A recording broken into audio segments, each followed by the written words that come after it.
Shri Raju P Nair, ഇനി ഒരു ചോദ്യമുള്ളത് U D എഫിന്റെ പിന്തുണയിലായിരിക്കുമോ ജി സുധാകരൻ അമ്പലപ്പുഴയിൽ സ്ഥാനാർത്ഥിയാകുന്നത് എന്നാണ്. പാർട്ടിയിൽ നിന്നുണ്ടായ മോശം അനുഭവങ്ങൾ പറഞ്ഞു. ജില്ലാ നേതൃത്വത്തിനെതിരെയാണ് പ്രധാനപ്പെട്ട ആക്ഷേപവും പരാതിയുമൊക്കെ ജി സുധാകരനുള്ളത്. ഇതിനൊരു പാൻ കേരള ഇഫക്റ്റ് ഉണ്ടാകും എന്ന് കോൺഗ്രസ് കരുതുന്നുണ്ടോ? ഞാൻ പറഞ്ഞ ജി സുധാകരൻ്റെ ഈ തീരുമാനത്തിന് ഒരു പാൻ കേരള ഇഫക്റ്റ് ഉണ്ടാകുമെന്ന് കോൺഗ്രസ് കരുതുന്നുണ്ടോ? ജി സുധാകരന് യു ഡി എഫിൻ്റെ പിന്തുണ ഉറപ്പാക്കാൻ കഴിയുമോ? എന്താണ് ജി സുധാകരൻ്റെ തീരുമാനത്തിലൂടെ കോൺഗ്രസിനുള്ള രാഷ്ട്രീയ കണക്കുകൂട്ടൽ? അല്ല, അതിനു മുമ്പ് ഒരു വ്യക്തതയ്ക്ക് വേണ്ടി എന്താണ് CPM ഈ ചർച്ചയിൽ നിങ്ങൾ വിളിക്കാത്തതുകൊണ്ടാണോ അത് വരാത്തത്? അല്ല, CPM പ്രതിനിധികളെ അയച്ചിട്ടില്ല. വ്യക്തത ഞാൻ വരുത്താം. CPIM ഈ ചർച്ചയിലേക്ക് പ്രതിനിധികളെ അയച്ചിട്ടില്ല. സ്വന്തം പാർട്ടിക്കെതിരായിട്ട് ഒരു മുൻ മന്ത്രി, സമുന്നതനായ ഒരു നേതാവ് പാർട്ടിയുടെ അപജയത്തെക്കുറിച്ച് അക്കമിട്ട് പറഞ്ഞതിന് ശേഷം സാധാരണ മനുഷ്യരോട് പാർട്ടിയുടെ നിലപാട് വിശദീകരിക്കാൻ പോലും CPMന് ആവുന്നില്ല എന്ന് കഴിഞ്ഞാൽ സുധാകരൻ പറഞ്ഞതിൽ എത്രമാത്രം സത്യമുണ്ട് എന്നുള്ളത് വ്യക്തമായില്ലേ?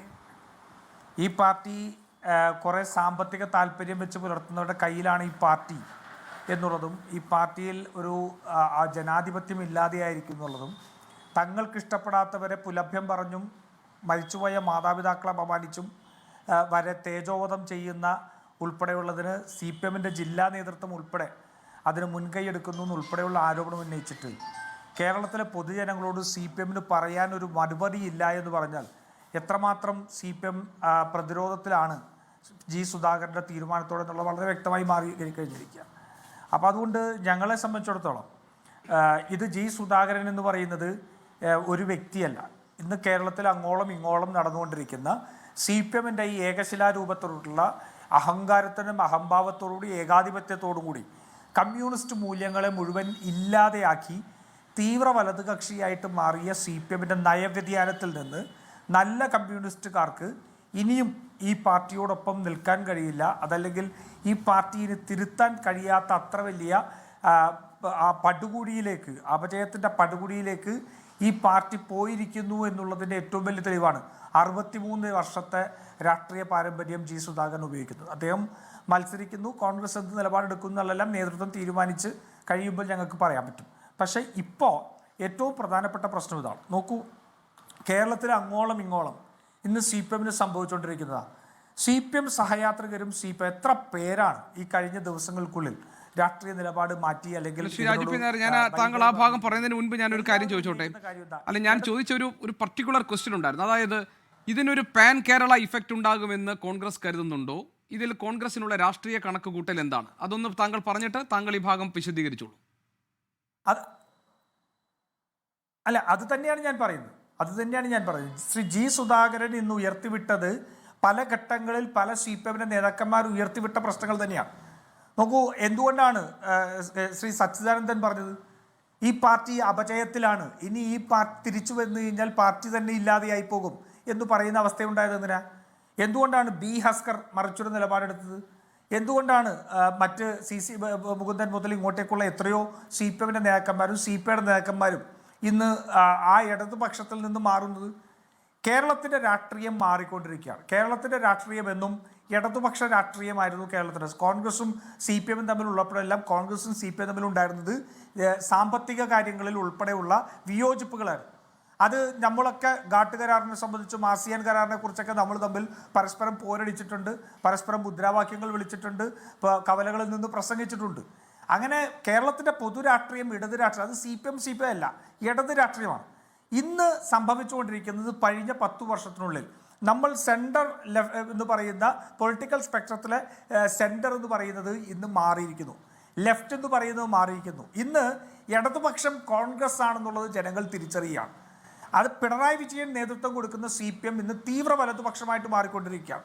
വർഗീയത ഉപയോഗിച്ചും കുത്തകവൽക്കരണം ഉപയോഗിച്ചും കൺസൾട്ടൻസി ഉപയോഗിച്ചുകൊണ്ടും തീവ്ര വലതുപക്ഷ രാഷ്ട്രീയത്തിൻ്റെ സാമ്പത്തിക നയങ്ങളും വർഗീയതയും ഉപയോഗിക്കുമ്പോൾ യഥാർത്ഥ കമ്മ്യൂണിസ്റ്റുകൾക്ക് അതിനകത്ത് നിൽക്കാൻ കഴിയില്ല.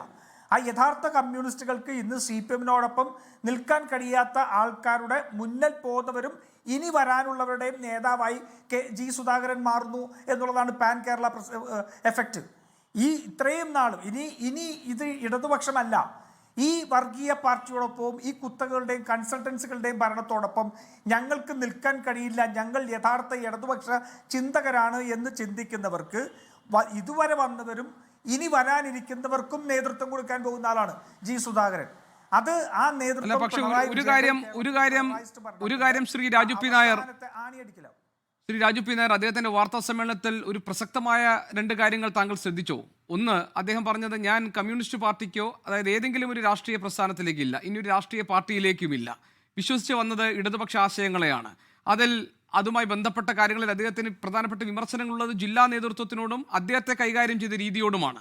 അല്ലാതെ പാർട്ടിയെ ആക്രമിക്കാനോ പാർട്ടിക്കെതിരെ പറയാനോ ഇനി ഞാനില്ല എന്ന് അദ്ദേഹം പറഞ്ഞിട്ടുണ്ട്, അധിക്ഷേപിക്കാൻ ഞാനില്ല എന്ന് അദ്ദേഹം പറഞ്ഞിട്ടുണ്ട്. കാരണം അദ്ദേഹത്തിൻ്റെ ദീർഘകാലത്തെ പാർട്ടി പാരമ്പര്യം, പാർട്ടി പ്രവർത്തനത്തിലെ അദ്ദേഹത്തിൻ്റെ കൈപ്പേറിയതും അല്ലാത്തതുമായ അനുഭവങ്ങളൊക്കെ അദ്ദേഹം വിശദീകരിച്ചിട്ടുണ്ട്. അതിനുശേഷം ഈ ഭാഗം പറഞ്ഞു. പിന്നെ രണ്ടാമത്, പിണറായി വിജയനെ കുറിച്ച് നല്ല വാക്കാണ് അദ്ദേഹം പറഞ്ഞത്. കാരണം വീണ്ടും പിണറായി മുഖ്യമന്ത്രിയായി വരുന്നതിൽ സന്തോഷമേ ഉള്ളൂ എന്നാണ്. അതായത് വ്യക്തതയോടുകൂടി കോൺഗ്രസിനൊക്കെ ഈ താങ്കൾ കരുതുന്ന പോലെ ഇടതു മുന്നണിയെ പൂർണ്ണമായി തള്ളിപ്പറഞ്ഞുകൊണ്ട്, CPM-നെ പൂർണ്ണമായി തള്ളിപ്പറഞ്ഞുകൊണ്ട്, ആ രാഷ്ട്രീയത്തോട് വിട പറഞ്ഞുകൊണ്ട് ഒരു പുതിയ ജി സുധാകരൻ ഉണ്ടായി എന്ന് കോൺഗ്രസിന് മനസ്സിലാക്കുക, അല്ലെങ്കിൽ കോൺഗ്രസിന് അവതരിപ്പിക്കാൻ പാകത്തിൽ ഒരാളായി ജി സുധാകരൻ മാറിയിട്ടുണ്ടോ? അപ്പോൾ പിണറായിയോടുള്ള അദ്ദേഹത്തിൻ്റെ സ്നേഹത്തിനോ അനുഭാവത്തിനോ ഒന്നും അദ്ദേഹത്തിന് ഒരു കുറവുമില്ല.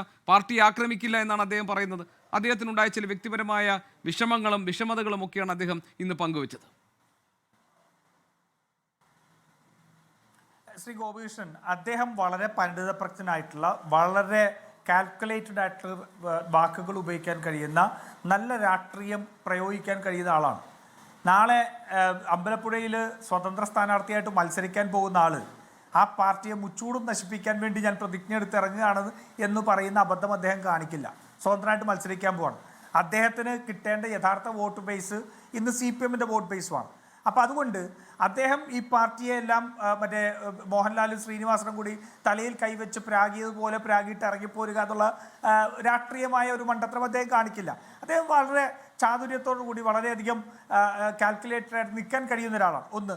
രണ്ടാമത്തെ കാര്യം, ഈ ജില്ലാ നേതൃത്വത്തോട് മാത്രം ഉള്ള എതിർപ്പാണെങ്കിൽ അദ്ദേഹത്തിന് ഒരു നിയമസഭാ തെരഞ്ഞെടുപ്പിൽ റിബലാവേണ്ട കാര്യമില്ലല്ലോ. പാർട്ടിയെ തന്നെ പ്രതിരോധത്തിലാക്കാൻ കഴിയുന്ന രീതിയിൽ ജില്ലയിൽ അമ്പലപ്പുഴ നിയോജകമണ്ഡലത്തിൽ മാത്രമല്ലല്ലോ ഇതുകൊണ്ട് CPM പ്രതിരോധത്തിലാവുന്നത്.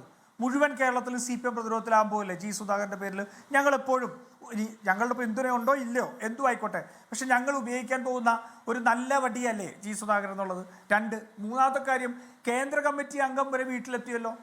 ജില്ലാ നേതൃത്വമായിട്ടുള്ള പ്രശ്നമാണെങ്കിൽ കേന്ദ്ര കമ്മിറ്റി അംഗം വരെ വന്ന് ഒരു സമവായത്തിന് ശ്രമിച്ചപ്പോൾ അദ്ദേഹം വഴങ്ങിയില്ലല്ലോ. അപ്പോൾ അതുകൊണ്ട് അദ്ദേഹത്തിൻ്റെ കഴിഞ്ഞ കുറച്ച് ദിവസത്തെ പ്രവർത്തനങ്ങൾ കൊണ്ട് വളരെ വ്യക്തമായിട്ട് CPM-നെ ബാധിച്ചിരിക്കുന്ന അപജയം അത് ജില്ലാ നേതൃത്വം ഉപയോഗിച്ചുകൊണ്ട് സംസ്ഥാന നേതൃത്വത്തെ അല്ലെങ്കിൽ കൂടി ഉൾപ്പെടുത്തിക്കൊണ്ട് വിമർശിക്കുന്നു എന്നുള്ളതിനപ്പുറം അദ്ദേഹം ഒരു രാഷ്ട്രീയമായ പക്വത ആ വിമർശനത്തിലും കാണിക്കുന്നു എന്നുള്ളത് തന്നെയാണ്. അതല്ലെങ്കിൽ പിന്നെ കേന്ദ്ര കമ്മിറ്റി അംഗവും MA ബേബിയും പിണറായി വിജയൻ ഉൾപ്പെടെ ചെന്നിരുന്നതാണല്ലോ. അങ്ങനെയാണെങ്കിൽ അവിടെ അദ്ദേഹം സറണ്ടർ ആവണ്ടേ? അദ്ദേഹത്തിന് മറ്റെന്തെങ്കിലും മാർഗത്തിൽ നോക്കിയാൽ മതിയല്ലോ. അതൊന്നും അല്ലാതെ അദ്ദേഹം ചെയ്തിരിക്കുന്നത് കൃത്യമായിട്ട് അദ്ദേഹത്തിന്റെ അളന്നു കുറിച്ചുള്ള രാഷ്ട്രീയം തന്നെയാണെന്നുള്ളത് തന്നെയാണ് ഞങ്ങൾ മനസ്സിലാക്കുന്നത്. ലോകത്തെവിടെയായാലും ഏത് സമയത്തും 24 വാർത്തകളും ഓഗ്മെന്റഡ് റിയാലിറ്റി പാക്കേജുകളും എക്സ്പ്ലെയിനറുകളും വിശദമായി കാണാൻ ഞങ്ങളുടെ YouTube ചാനൽ നിങ്ങൾക്ക് സബ്സ്ക്രൈബ് ചെയ്യാം.